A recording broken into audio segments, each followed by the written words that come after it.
Hello student, today we discuss a new topic that is cell membrane concept और model. देखिए cell membrane concept या model जो दिया था वो रॉबर्टसन ने 1959 में दिया था। रॉबर्टसन ने दिया था ये 1959 में। ये डेनियली डेविसन जो मॉडल था उसका एक मॉडिफाइड फॉर्म थी। ये किस तरह से किया था इन्होंने? इसने कहा कि जो सेल मेम्ब्रेन होती है यानी जो सेल मेम्ब्रेन होगी, सेल मेम्ब्रेन दो फॉर्म से बनी होगी। एक होती है फोस्फोलिपिड्स, फोस्फोलिपिड फॉर्म रहेगी। फोस्फोलिपिड तो जनरली सभी मॉडल्स में यूज हुई है। और फिर दूसरा यहां पे प्रोटीन यूज की गई है। प्रोटीन जनरली इसने यूज किया है beta fibrous protein. Beta fibrous protein को जनरली इसने यूज किया है। यहाँ पे लास्ट ने ग्लोबुलिन प्रोटीन यूज किया था, इसने चेंज किया और क्या नाम दिया? Beta fibrous protein, right.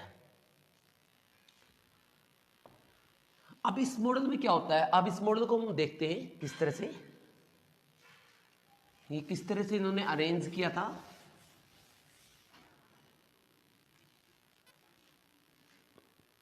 इन्होंने कुछ इस तरह से अरेंज किया था। ये थे फोस्फोलिपिड्स, ये लिपिड्स के मिसल्स होते हैं। ये मिसल्स है, इनकी बाइलेयर आएगी यहां पे। बाइल एक ऊपर आएगी एक नीचे आएगी। ये बाइलेयर है। देखिए इसमें देखिएगा ये जो पार्ट है, ये जो पार्ट इसे कहते हैं हेड पार्ट। ये हेड पार्ट होता है। ये हेड पार्ट जो होता है ये बना होता है ग्लिसरॉल से। ये ग्लिसरॉल से बना होता है। और जो ग्लिसरॉल होता है वो होता है hydrophilic, mean it's a love with the water, it's a hydrophilic. और जो ये पार्ट होता है ये होती है टेल। जो टेल बनी होती है is from the fatty acid. ये फैटी एसिड से होगी। और ये क्या होती है? ये होती है हाइड्रोफोबिक। ये क्या होती है? हाइड्रोफोबिक होती है। तो यहां पे ऐसा ही होता है। ये दो फोस्फोलिपिड की चेन है, यहाँ पे आप देख रहे हो अपोजिट आ रही है। इसके ऊपर आपको यहाँ पे एक फाइब्रस प्रोटीन मिलेगी इस तरह से।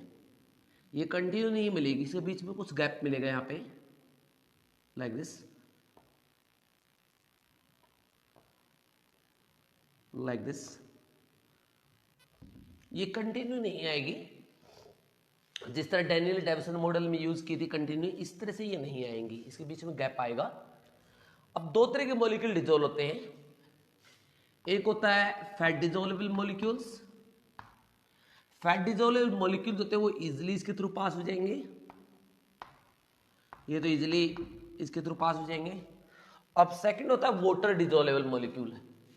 जो वाटर डिजोल्वेबल मॉलिक्यूल्स होते हैं वो अंदर एंटर करेंगे, वो ग्लिसरॉल तक तो जाएंगे। ग्लिसरॉल जो होती है वो हाइड्रोफिलिक होती है, right, love with the water. लेकिन फैटी एसिड की जो टेल होती है वो इसको रिपेल कर देगी वापस, और ये वापस बाहर मूव कर जाएंगे अगेन, राइट। इसका मतलब जो वाटर डिजोल्वेबल मॉलिक्यूल है वो इसको क्रॉस नहीं कर पाएंगे, राइट। तो यहां पे ये मॉडल फेल हो गया। ये मॉडल ये नहीं बता पाया कि जो वाटर होता है वो किस तरह से इसके अंदर एंटर करता है सेल के अंदर through the plasma membrane, right. तो ये इसकी फेलियर थी।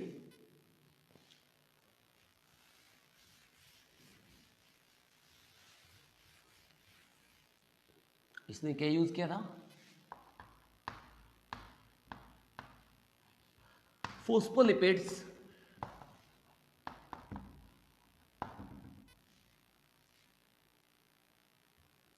फोस्फोलिपिड्स बाइलेयर होगी।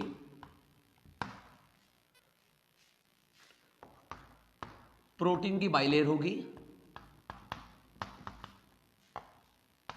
आउटर साइड पे। प्रोटीन को मूव कर जाएगी, सॉरी वाटर तो मूव, सॉरी फैट तो मूव कर जाएगी, बट वाटर मूव नहीं कर पाएगा। ये fat डिसोलेबल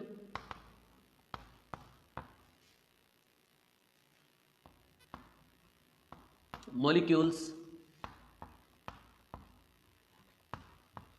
easily cross the membrane, ये इजिली क्रॉस करके मेम्ब्रेन क्या करके इजिली क्रॉस करके मेम्ब्रेन, बट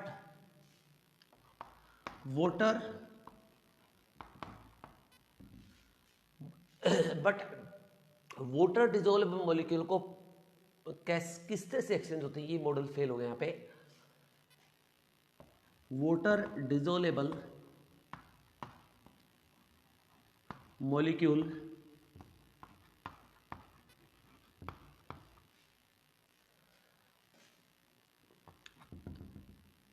जो वाटर डिसोल्वेबल मॉलिक्यूल थे fail this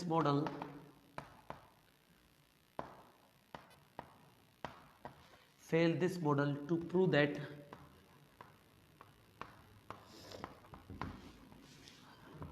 how they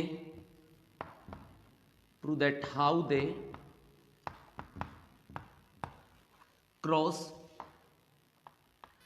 the membrane, but ये नहीं बता पाया कि जो मेम्ब्रेन होते हैं वो किस तरह से ये क्रॉस करते हैं, राइट। ये मॉडल किस में फेल हो गया, ये मॉडल ये नहीं बता पाया कि जो वाटर मॉलिक्यूल्स होते हैं वो किस तरह से मेम्ब्रेन में क्रॉस करेंगे, right. So that is about the unit membrane concept.